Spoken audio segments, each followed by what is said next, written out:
Delhi university के इस स्वर्णिम समारोह में उपस्थित देश के शिक्षा मंत्री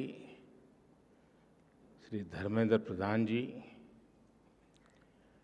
ड्यू के वाइस चांसलर श्रीमान योगेश सिंह जी, सभी प्रोफेसर, शिक्षकगण और सभी मेरा युवा साथी, आप लोगों ने मुझे जब ये निमंत्रण दिया था तभी मैंने तय कर लिया था कि मुझे आपके यहाँ तो आना ही है।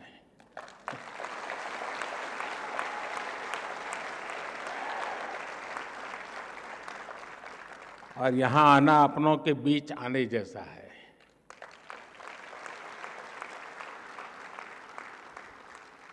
अब 100 साल की ये फिल्म हम देख रहे थे दिल्ली यूनिवर्सिटी की दुनिया को समझने के लिए।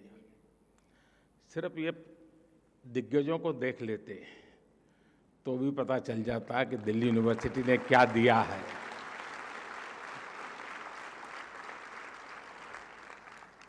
कुछ लोग मेरे सामने बैठे हैं जिनको मैं विद्यार्थी काल से जानता हूँ, लेकिन अब बहुत बड़े बड़े लोग बन गए हैं।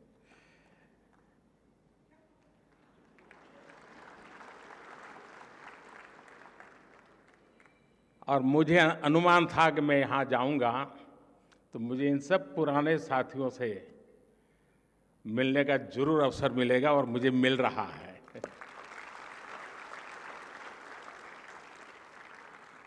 साथियों, ड्यू का कोई भी स्टूडेंट हो, कॉलेज फेस्ट चाहे अपने कॉलेज में हो या दूसरे कॉलेज में, उसके लिए सबसे इम्पोर्टेंट यही होता है कि बस किसी तरह उस फेस्ट का हिस्सा बन जाएं। मेरे लिए भी ये ऐसा ही मौका है।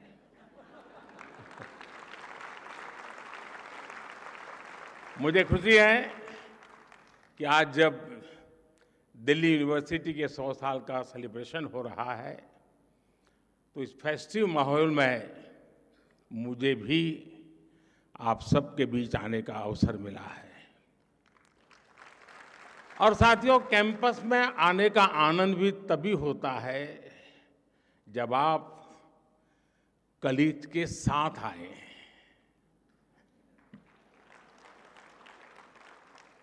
दो दोस्त चल दिए गप्पे मारते हुए, दुनिया जहान की बातें करेंगे, इजराइल से लेकर के मून तक कुछ छोड़ेंगे नहीं। कौन सी फिल्म देखी, ओटीटी पर वो सीरीज अच्छी है, वो वाली रील देखी या नहीं देखी, यानी बातों का अथाह समंदर होता है। इसलिए मैं भी आज आपकी ही तरह दिल्ली मेट्रो से अपने युवा दोस्तों से गपशप करते करते यहां पहुंचा हूं।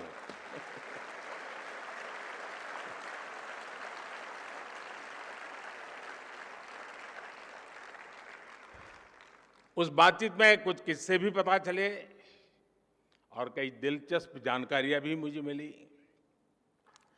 साथियों, आज का अवसर एक और वजह से बहुत खास है। ड्यू ने एक ऐसे समय में अपने 100 वर्ष पूरे किए हैं जब देश अपनी आजादी के 75 वर्ष पूरे होने पर अमृत महोत्सव मना रहा है।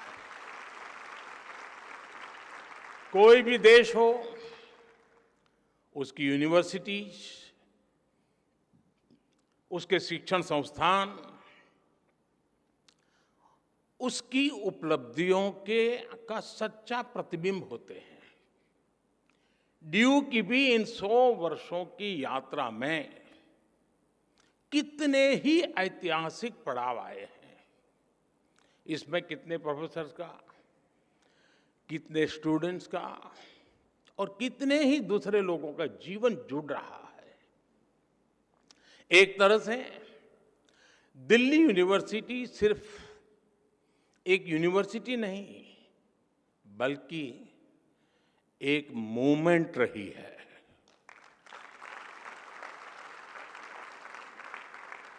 इस यूनिवर्सिटी ने हर मोमेंट को जिया है। इस यूनिवर्सिटी ने हर मोमेंट में जान भर दी है। मैं इस ऐतिहासिक अवसर पर यूनिवर्सिटी के सभी प्रोफेसर्स और स्टाफ को, सभी स्टूडेंट्स और एल्यूमनाई को हृदय से बहुत बहुत बधाई देता हूं। साथियों, आज इस आयोजन के जरिए यहां नए और पुराने स्टूडेंट्स भी साथ मिल रहे हैं। स्वाभाविक है, कुछ सदाबहार चर्चाएं भी होगी। नॉर्थ कैंपस के लोगों के लिए कमला नगर, हडसन लाइन और मुखर्जी नगर से जुड़ी यादें,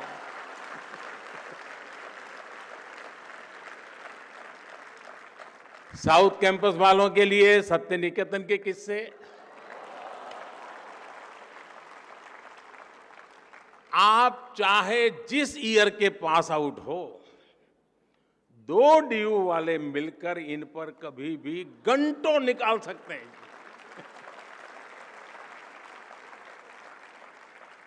इस सब के बीच मैं मानता हूं, डीयू ने 100 सालों में अगर अपने एहसासों को जिंदा रखा है,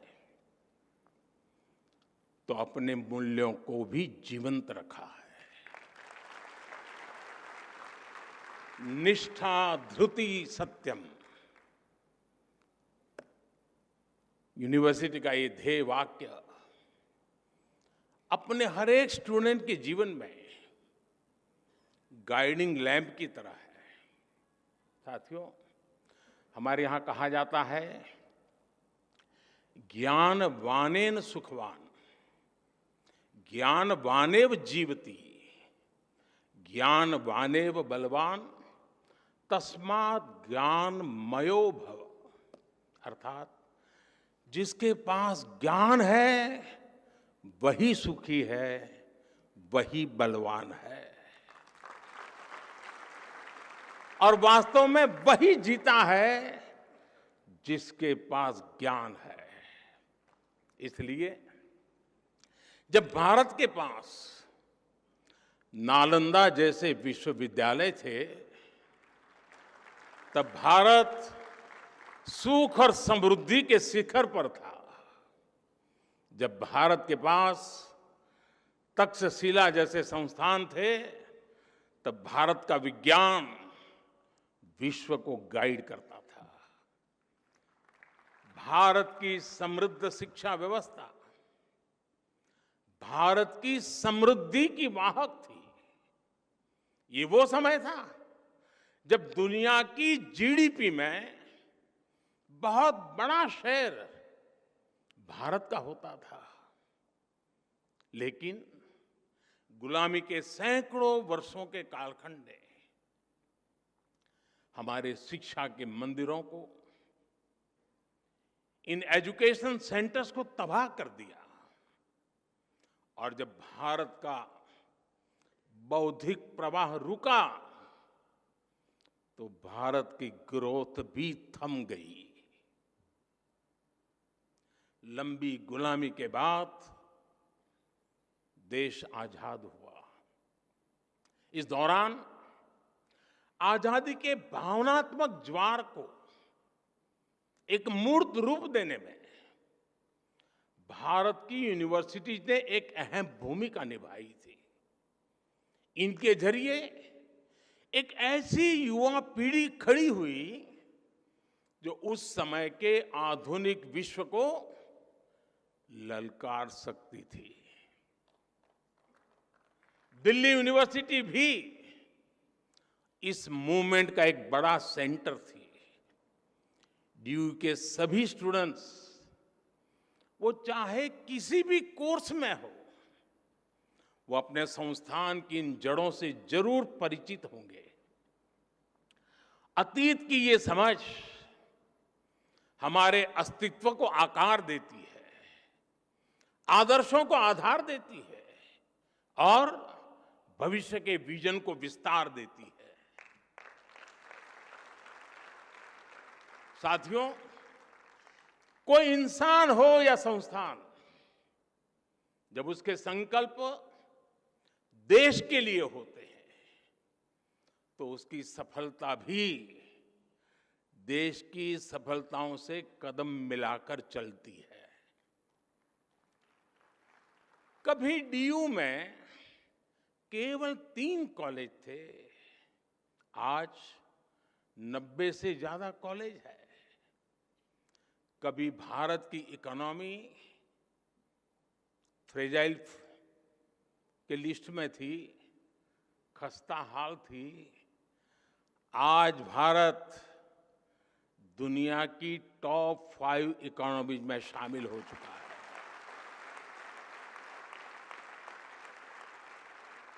आज डीयू में पढ़ने वाले लड़कों की तुलना में लड़कियों की संख्या ज्यादा हो गई है।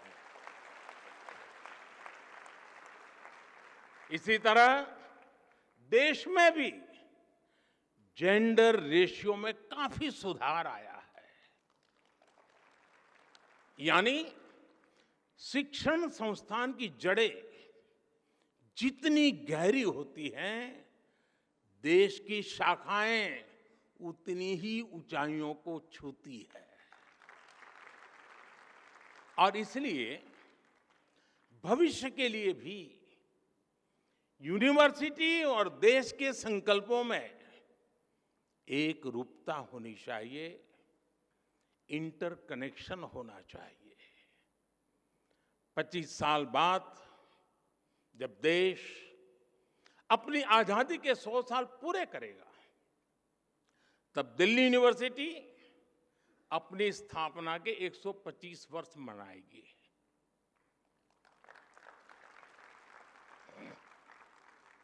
तब लक्ष्य था भारत की स्वतंत्रता। अब हमारा लक्ष्य है 2047 तक विकसित भारत का निर्माण।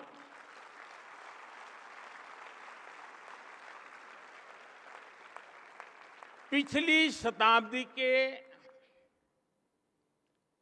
तीसरे दशक ने, अगर पिछली शताब्दी के इतिहास की तरफ नजर करें तो पिछली शताब्दी के तीसरे दशक ने स्वतंत्रता संग्राम को नई गति दी थी।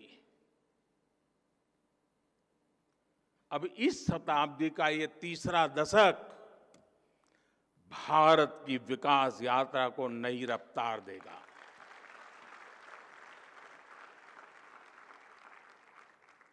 आज देश भर में बड़ी संख्या में यूनिवर्सिटी, कॉलेज बनाए जा रहे हैं। पिछले कुछ वर्षों में आईआईटी, आईआईएम, एनआईटी और एम्स जैसी संस्थाओं की संख्या में लगातार बढ़ोतरी हुई है। ये सभी इंस्टीट्यूट्स न्यू इंडिया के बिल्डिंग ब्लॉक्स बन रहे हैं। साथियों, शिक्षा सिर्फ सिखाने की प्रक्रिया नहीं है, बल्कि ये सीखने की भी प्रक्रिया है। लंबे समय तक शिक्षा का फोकस इसी बात पर रहा कि छात्रों को क्या पढ़ाया जाना चाहिए, लेकिन हमने फोकस इस बात पर भी शिफ्ट किया कि छात्र क्या सीखना चाहता है।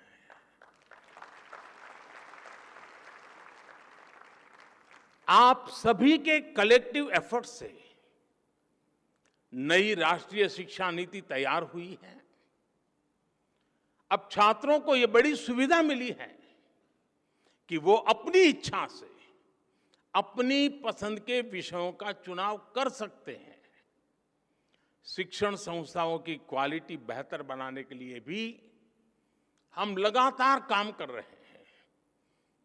इन इंस्टीट्यूट्स को कॉम्पिटिटिव बनाने के लिए हम नेशनल इंस्टीट्यूशनल रैंकिंग फ्रेमवर्क लेकर आए हैं। इससे देश भर के इंस्टीट्यूशंस को एक मोटिवेशन मिल रहा है। हमने संस्थाओं की स्वायत्तता को क्वालिटी ऑफ एजुकेशन से भी जोड़ा है। जितना बेहतर संस्थाओं का प्रदर्शन होगा, उतनी ही उन्हें स्वायत्तता मिल रही है। साथियों, शिक्षा की फ्यूचरिस्टिक नीतियां और निर्णयों का परिणाम है कि आज इंडियन यूनिवर्सिटी की ग्लोबल पहचान बढ़ रही है। 2014 में क्यूएस वर्ल्ड रैंकिंग में केवल 12 इंडियन यूनिवर्सिटीज होती थी। 2014 में 12 यूनिवर्सिटीज, लेकिन आज ये संख्या 45 हो गई है।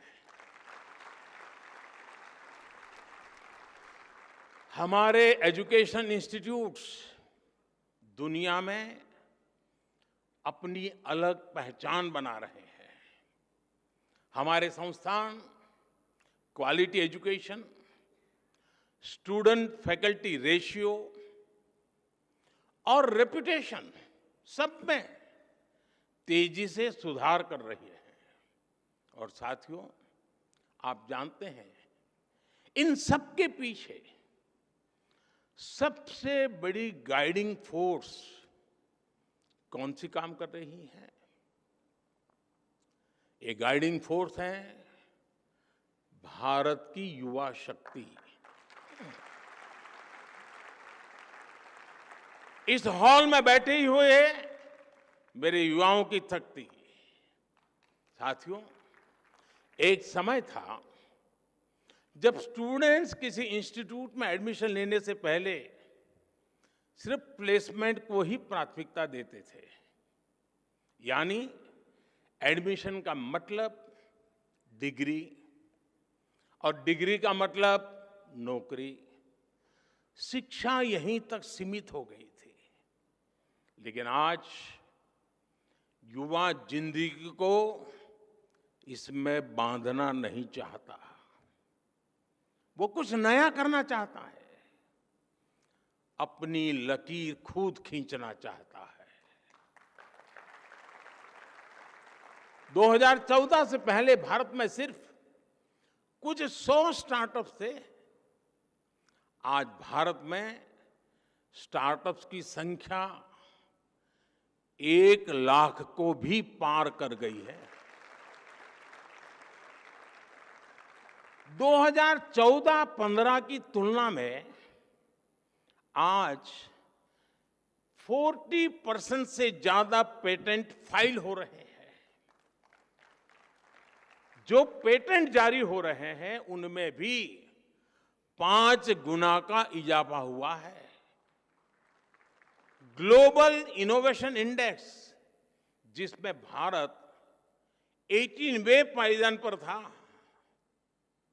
80 से की बात, वहां से बढ़कर के आज हम 46 पर पहुंच चुके हैं।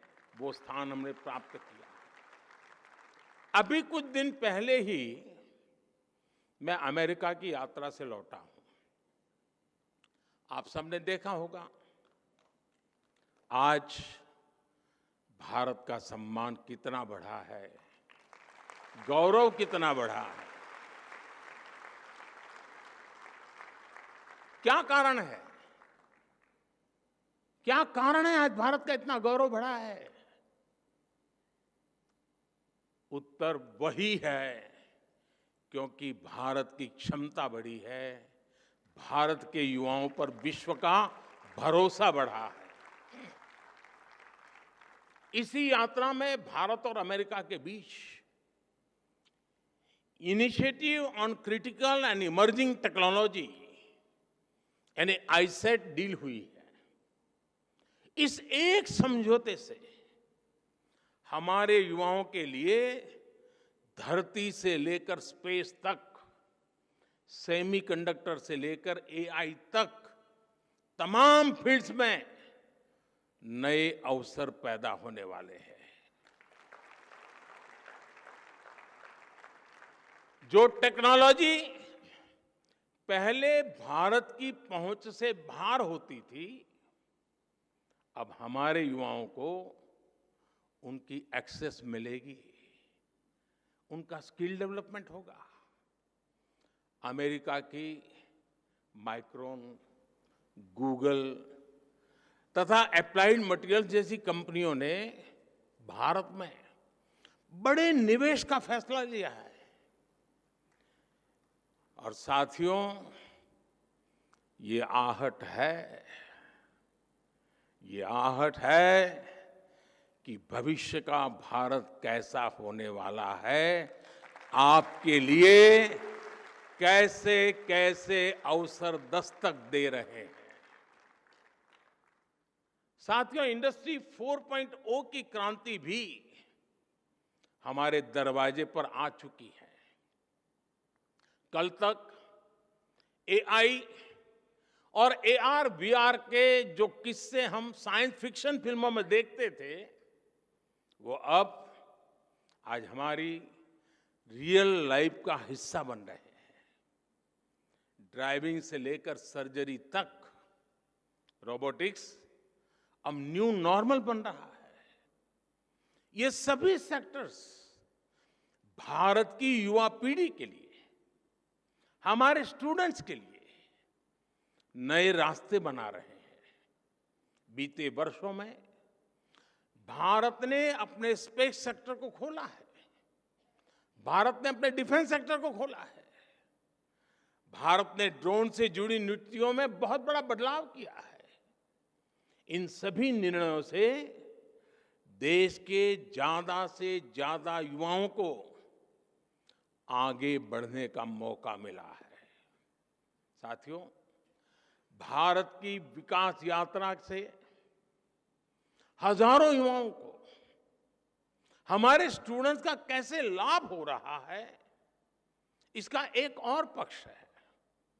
आज दुनिया के लोग भारत को, भारत की पहचान को, भारत की संस्कृति को जानना चाह रहे हैं। कोरोना के समय दुनिया का हर देश अपनी जरूरतों के लिए परेशान था, लेकिन भारत अपनी जरूरतों को पूरा करने के साथ साथ दूसरे देशों की भी मदद कर रहा था। लिहाजा विश्व में एक क्यूरियोसिटी पैदा हुई कि आखिर भारत के वो कौन से संस्कार है जो संकट में भी सेवा का संकल्प पैदा करते हैं। भारत का बढ़ता सामर्थ्य हो, भारत की G20 प्रेसिडेंसी हो, ये सभी भारत के प्रति कौतूहल बढ़ा रहे हैं। इससे हमारे जो ह्यूमैनिटीज के स्टैंडर्ड्स हैं, स्टूडेंट्स हैं, उनके लिए अनेकों नए अवसर पैदा होने वाले हैं। योग जैसा हमारा विज्ञान, हमारी संस्कृति, हमारे फेस्टिवल, हमारा लिटरेचर, हमारी हिस्ट्री, हमारा हेरिटेज, हमारी विधाएं, हमारे व्यंजन आज हर किसी की चर्चा हो रही है। हर किसी के लिए नया आकर्षण पैदा हो रहा है। इसलिए उन भारतीय युवाओं की डिमांड भी बढ़ रही है जो विश्व को भारत के बारे में बता सके, हमारी चीजों को दुनिया तक पहुंचा सके। आज डेमोक्रेसी, इक्वालिटी और म्यूचुअल रिस्पेक्ट जैसे इंडियन वैल्यूज दुनिया के लिए मानवीय पैमाना बन रही है। गवर्नमेंट फोरम से लेकर डिप्लोमेसी तक कई क्षेत्रों में भारतीय युवाओं के लिए लगातार नए मौके बन रहे हैं। देश में हिस्ट्री, हेरिटेज और कल्चर से जुड़े क्षेत्रों ने भी युवाओं के लिए अपार संभावनाएं बना दी है। आज देश के अलग अलग राज्यों में ट्राइबल म्यूजियम्स बन रहे हैं। पीएम म्यूजियम के जरिए आजाद भारत की विकास यात्रा के दर्शन होते हैं। और आपको ये जानकर के भी अच्छा लगेगा कि दिल्ली में विश्व का सबसे बड़ा हेरिटेज म्यूजियम युगे युगीन भारत ये भी बनने जा रहा है।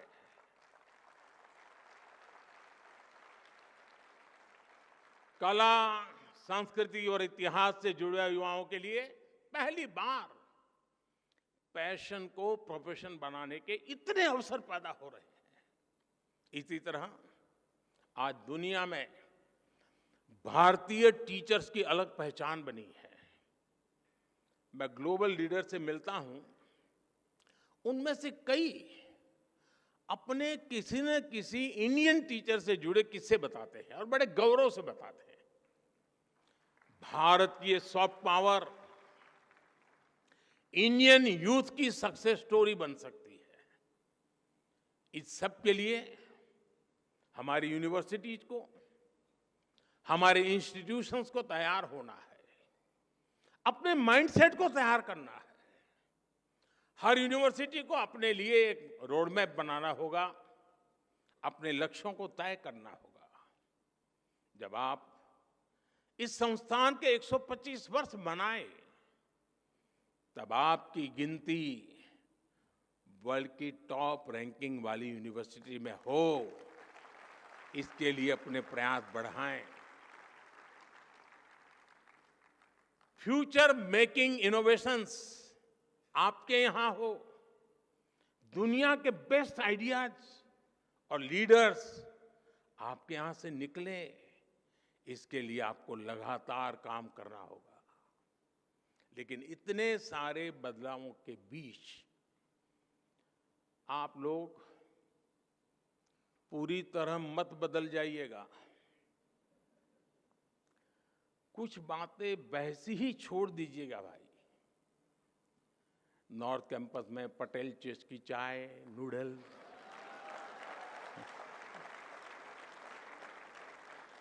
साउथ कैंपस में चाणक्य आज के मोमोज, इनका टेस्ट न बदल जाए, ये भी आपको इंश्योर करना होगा। साथियों, जब हम अपने जीवन में कोई लक्ष्य तय करते हैं तो उसके लिए पहले हमें अपने मन मस्तिष्क को तैयार करना होता है। एक राष्ट्र के मन मस्तिष्क को तैयार करने की ये जिम्मेदारी उसके एजुकेशन इंस्टीट्यूट को निभानी होती है। हमारी नई जनरेशन फ्यूचर रेडी हो, वो चैलेंजेस को एक्सेप्ट करने और फेस करने का टेम्परामेंट रखती हो। ये शिक्षा संस्थान के विजन और मिशन से ही संभव होता है। मुझे विश्वास है दिल्ली यूनिवर्सिटी अपनी इस यात्रा को आगे बढ़ाते हुए इन संकल्पों को जरूर पूरा करेगी। इसी के साथ आप सभी को इस शताब्दी वर्ष की यात्रा को जिस प्रकार से आपने आगे बढ़ाया है, उसे और अधिक सामर्थ्य से, और अधिक शानदार तरीके से, और अधिक सपने और संकल्पों को लेकर के सिद्धि को प्राप्त करने का रास्ता बनाते हुए आगे बढ़े।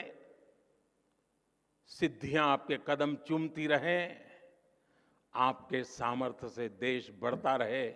इसी कामना के साथ आप सबको बहुत बहुत शुभकामनाएं। धन्यवाद।